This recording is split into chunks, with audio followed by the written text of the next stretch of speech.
Voy con mi editorial. Tiene 3 palabras. Basta de zaraza. El dólar blue tocó los 180 pesos. Ya superamos el 1.000.000 de contagiados por COVID. Y dice que realmente tenemos entre 6 y 8 millones de contagiados posta. Danone puso en revisión los negocios en la Argentina. En una localidad de Estados Unidos y en Argentina son los únicos 2 lugares donde Danone puso en revisión su negocio. Cada vez hay más trabas para importar, esa es una novedad, un nuevo parche, lo que afecta a la productividad y al sector productivo. Todos los días se suman cientos de miles de desocupados y todos los días hay una toma nueva. Esos son datos duros y duelen como el golpe más fuerte. Sin embargo, la única información oficial y pública en la que coinciden Cristina Fernández y el presidente hoy, ¿qué es? La felicitación por el triunfo del candidato de Evo Morales en las elecciones de Bolivia. Muy bien, ganó las elecciones. Es lo único que coinciden. Y como si esto fuera poco, la titular de la Defensoría del Público, Miriam Lewin, hoy en Diputados, insiste con lanzar el Observatorio de Vigilancia de los Medios, el NODIO, una Gestapo medio berreta. Una Gestapo medio berreta. Y de nuevo, con pretensiones de superioridad moral. Yo te voy a decir lo que está bien y lo que está mal. Yo te voy a decir qué medio y qué periodistas van por la senda que nosotros creemos que tienen que ir. En este contexto, el mayordomo político de la vicepresidenta, que habla por la vicepresidenta, Oscar Parrilli, le pide a Lewin que investigue la difamación deliberada y malintencionada de los medios de comunicación. Como si no existieran fiscales, ni jueces, ni una división de poderes, ni sistema democrático. ¿Le pidió eso más o menos Parrilli, sí o no? ¿Tenemos el video? Mostrame. Esta intención de difamar a la política, los políticos son todos corruptos, son todos iguales, inútiles, inservibles, choripaneros, bueno, todo lo que ya escuchamos, hoy no es para suplantarlos por los militares, porque obviamente nadie hoy se le ocurriría esto, pero sí para suplantarlo por los CEOs. Entonces, para que vengan los dueños de las empresas, que esos no van a robar, esos saben, conocen la realidad, van a gobernar bien. Entonces hay que desprestigiar y difamar a la política. Bueno, yo le voy a pedir a la señora Miriam Lewin que incluya estos temas también en el observatorio. Parrilli, ex miembro informante de la privatización de YPF durante el gobierno de Carlos Menem, que usted apoyó. Tengo un mensaje para usted. Primero, ¿por qué no le dejamos a la justicia hacer el laburo que usted le pide a Lewin? Y segundo, ¿por qué, ya que le importa tanto la verdad, por qué no aprovecha para rectificarse de una vez, ya que me acusó de hacer espionaje ilegal y me confundió con otro periodista al que le dicen Pirincho? Digo, me confundió para ser concesivo, ¿eh? Yo creo que lo inventó deliberadamente. Seguro que no lo va a hacer. Así que bien podía proclamar, Parrilli, el mayordomo de Cristina, miente. Y no sería zaraza. Lo que sí suena zaraza es que el oficialismo vuelva a machacar una y otra vez con actos partidarios que atrasan medio siglo. Y acompañado con un discurso del jefe de Estado que no ayuda al consenso ni a la unidad que tanto pregona. A ver, pregúntate, ¿sirve para algo que el presidente haya dicho, menos mal que el peronismo está gestionando la pandemia? ¿Tenía necesidad Alberto Fernández de sentenciar que Dios es peronista? Después vamos a hablar de eso con Federico Andajasi. Porque ambas afirmaciones meten más ruido que buenas expectativas. Primero, porque más allá de la cuarentena temprana, como dijo Martín Tetaz, está claro que el gobierno manejó la pandemia de regular para abajo.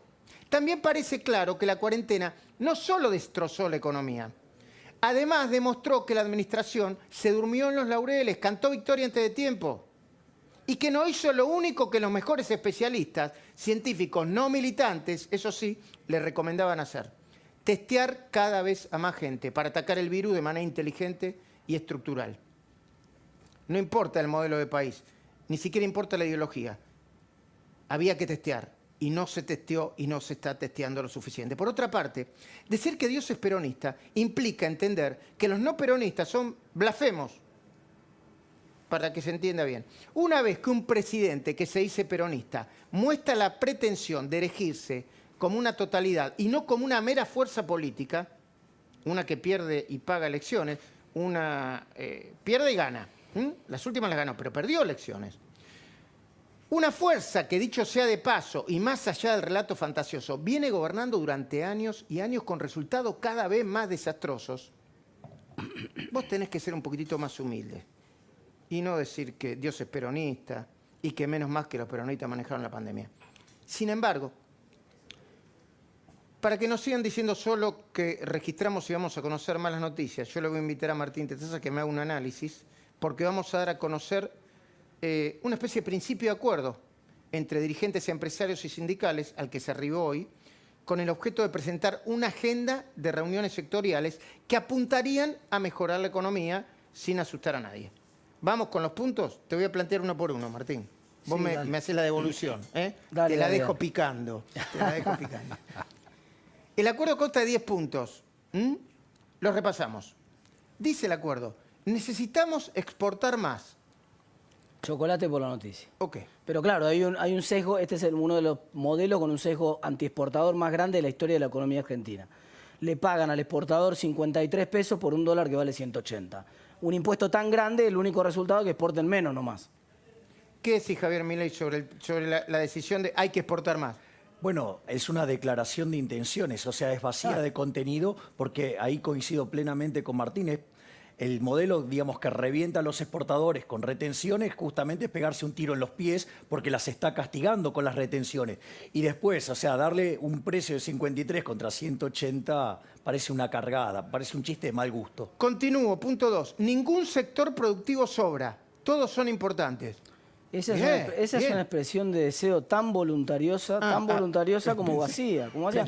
Porque no es cierto, primero no es cierto. Una economía es dinámica y en una economía dinámica hay sectores que crean, que avanzan, que se van desarrollando y a expensas de otros sectores que ya no se requieren más. Que ellos, si uno diría, ningún sector sobra. Ellos, los que fabrican máquinas de escribir a tinta como en las viejas épocas, y sí, sobran. ¿No?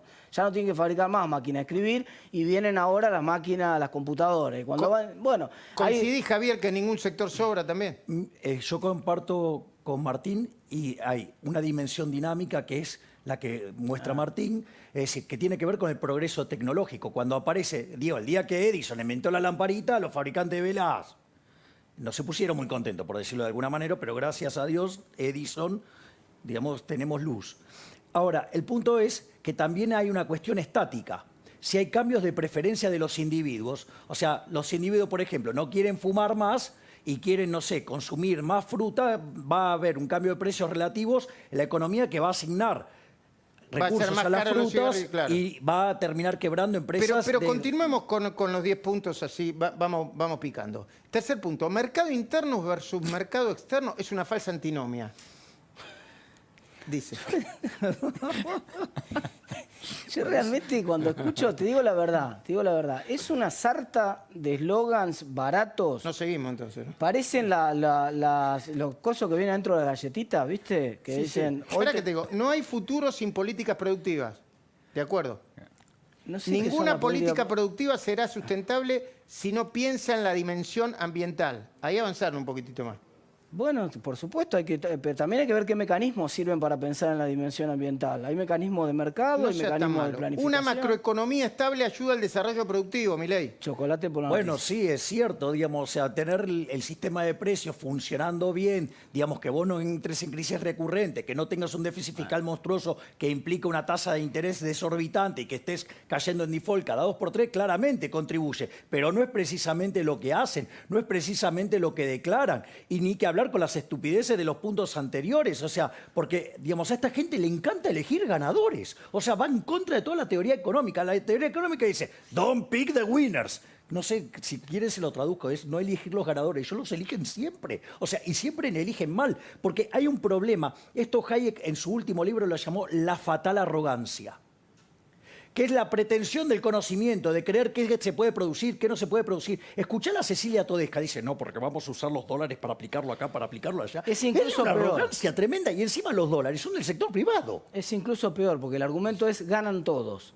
Mentira. Y ese es un argumento que es mentira, es falso, no Es ganan falso. todos. No Digamos, ganan. No, viola pero la pará, con el restricción de séptimo producción. punto no pueden estar en contra. Dice, Si no mejoramos la productividad, no bajaremos ni la pobreza ni la desigualdad.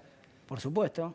Sí, tiene que aumentar la productividad de la economía, no hay ninguna duda. Ahora, la pregunta es, ¿qué van a hacer? Porque esto es como cuando cuando entrevistan al político, dice, ¿qué hay que hacer? Hay que crecer. Es como un director técnico. Dicen, ¿cómo va a ser? Toma el equipo usted en este Hay que hacer más goles. Hay que hacer goles. Hay que hacer goles. Y sí, ya sabemos que hay que ganar. De eso se trata. Hay que meter la pelota en el arco. Hay que hacer menos goles al contrario. Y tenés que evitar que te hagan goles. Estoy de acuerdo. Claro, pero vos tenés que explicar cuál es tu estrategia y tu táctica para hacer los goles y para que no te los hagan. No tenés que decir, hay que hacer goles, hay que crecer, hay que aumentar la productividad. ¿Cuál es el conjunto de incentivos que ponés para que aumente la productividad? Bueno, pero para que introdujeron un concepto políticamente correcto porque no se podían quedar afuera de esto, ¿no? Claro. Si no, no se pueden llamar progre. Una buena política productiva debe reducir las brechas de género. ¿De acuerdo con eso, Martín? Hay brechas y brechas. Hay, por supuesto, voy a ser políticamente incorrecto. Lo que debe reducir es la falta de igualdad de oportunidades de todo tipo. O sea, tiene que haber igualdad de oportunidades de todo tipo. Pero no tienen nunca que perseguir igualdad de resultados. Es decir, los resultados no tienen por qué ser iguales. Las oportunidades, por supuesto, tenemos que igualar oportunidades. Por ejemplo, por mencionar algunos casos, qué sé yo, el esquema de cómo está configurado, el esquema de derechos del trabajo vinculado a las licencias, por paternidad está mal, porque le da desincentivo a contratar mujeres. Entonces tiene que estar equilibrado y ser las licencias de paternidad iguales para todos los y además géneros. está muy vinculado con la realidad, porque los papás cada vez más... Bueno, pero fíjate qué paradoja, fíjate qué paradoja. La política central del gobierno es que no haya clases en la Argentina. Cuando no hay clases en la Argentina, como este año, ¿sabés quién es el más perjudicado? ¿Quién? Los hogares donde el jefe de hogar es una mujer, que son la mayoría de los hogares donde no tienen la guardería porque no se la permiten carga de abrir, laburo. no tienen el jardín porque no le permiten abrir, no pueden ir a trabajar. Pero acá en el punto 9, se lo voy a tirar a Javier Milei por la cabeza, pero bueno, cariñosamente. La apertura comercial no es un fin en sí mismo, Milei, sino una herramienta que debe ser utilizada de manera inteligente. A ver, la evidencia empírica muestra que los países que son más abiertos son 9 veces más ricos que los que son cerrados. Y en realidad lo que hay que comprender... Eso sí está probado, que los países más abiertos, eso los está, que no... Sí, ¿Pero eso por qué está, países que regulan las políticas económicas? Los países escandinavos... No, a ver, el nivel de distorsión que genera Argentina es monstruoso respecto a cualquier país del mundo. O sea, a ver, vos... Argentina es uno de los países más cerrados del mundo. Sí, claro, y los niveles de distorsiones que tiene Argentina, o sea, es único en el mundo. Y aparte la evidencia empírica es muy clara en eso. Es más, yo te lo hago con un ejemplo, con un país. ¿Qué te parece Suiza? Fantástico. Bueno, por eso, es uno de los países más ricos del mundo, más libres del mundo. ¿Qué producen los suizos? Cortaplumas, servicios financieros, turismo, chocolates y relojes. O sea, si no fuera un país abierto, se mueren de hambre. Y ahora bajaron un poco, pero tenemos un sistema supermercado de Suiza. Son todas cosas importadas.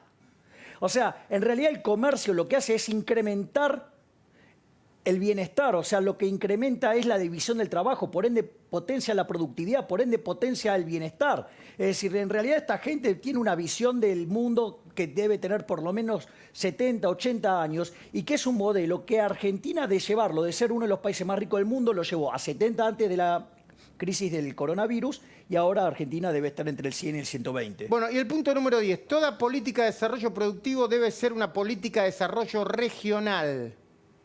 Otra vez, no necesariamente. Porque si la idea de desarrollo regional es tratar de hacer que sea rentable en la producción de café la Patagonia, la respuesta es no. Si la idea de desarrollo regional es tratar de que sea rentable en la producción de lana la provincia de, no sé, Santiago del Estero, la respuesta es no. Entonces, vos tenés que fijarte que hay provincias y regiones que pueden ser más convenientes desarrollar en un tipo de actividad que en otras. Voy a un ejemplo que todo el mundo conoce. Digamos, si yo voy a poner una maquila para la gente es una ensambladora. Voy a buscar el lugar donde tengo la mano de obra más barata del país, por ejemplo, en el norte del país, o un lugar cercano a un centro de transporte, o un lugar cercano a un puerto. No voy a buscar nunca el lugar más austral de la República Argentina, donde se pagan los salarios más altos y tengo un montón de costos logísticos para llevarlo. Bueno, por eso, para la terminar con... ¿Por qué no dejamos que lo resuelva el mercado y que la gente, digamos, guiada por sus propios incentivos, invierta donde tiene que invertir? ¿Qué es lo que hacen los países que le fueron bien y que son 8 veces más ricos que los que hacen este tipo de estupideces? Sobre los 10 puntos, esta especie de no sé cómo llamarlo, no sé qué piensan ustedes. Parecen los aforismos de José Naroski. Sí, exactamente. Es un decálogo de buenas intenciones, ¿no? Pero aún así, si los tomáramos muy en serio, le faltarían unos puntos básicos a buenas intenciones. Por ejemplo, bajar el gasto público para hacer el Estado más eficiente. Para hacer el Estado más eficiente, para contener más a la pobreza, para que haya menos desocupación. Ampliar la base impositiva y quitar a los impuestos que distorsionan toda la economía productiva. Por ejemplo, el impuesto al cheque. Digo, Sí, ¿no? ingresos brutos. Por ejemplo. El ingreso de los brutos, le digo yo, a ese impuesto, porque es un impuesto que te penaliza si vos querés agregar valor. Muchos impuestos en Argentina, nosotros siempre tenemos este otro, podría haber sido el número 11 de los aforismos de Naroski, la idea esta de que hay que agregar valor, exportar valor agregado, pero en Argentina el Estado te obliga a agregar Estado. Vos cada dólar que querés agregar de valor tenés que agregar $1 de Estado. Y entonces como no te lo paga nadie en el mundo a eso, eso implica que no exportamos. Y termino. Más allá de la zaraza del momento, hay hechos que afectan y mucho a la política económica en particular. Ahora vamos a ir para allá, para la Patagonia, al gobierno y al país. Uno de los hechos que acaba de suceder es gravísimo. Los que se presentan como mapuches y tomaron el campo de las familias Meyer y Soriani, creo que vamos a hablar con uno de ellos ahora, Pablo Soriani, Pablo Meyer. El que saludó junto con su hermana. Ahora vamos a hablar con Pablo Meyer. En el Foyel, cortaron la ruta hace un rato y creo que todavía está cortada. Agredieron a la gobernadora y parece que están cada vez más agresivos. Vamos de nuevo. Primero, están incumpliendo la orden del juez, quien decidió desalojarlos. Desalojó, creo que había 4 en ese momento. Aunque se demoró demasiado, a mi entender. Esto quiere decir 2 cosas. Una, que cuando la justicia quiere y la fuerza de seguridad se ponen a disposición, se puede desalojar a los usurpadores, sin lastimar a nadie. Y 2, que los usurpadores no se dan por vencidos, por lo menos en la Patagonia, porque intuyen u olfatean la ambigüedad del gobierno nacional.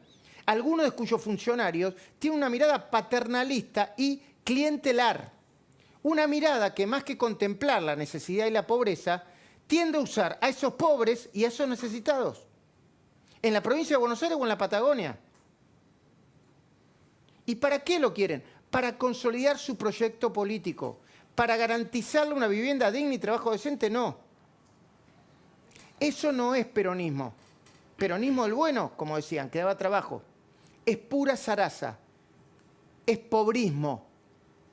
Pobrismo del peor. Enseguida vamos a la Patagonia. Los Haroldos, vinos finos con Ángel. Los Haroldos Estate. Mucho más de lo que esperás.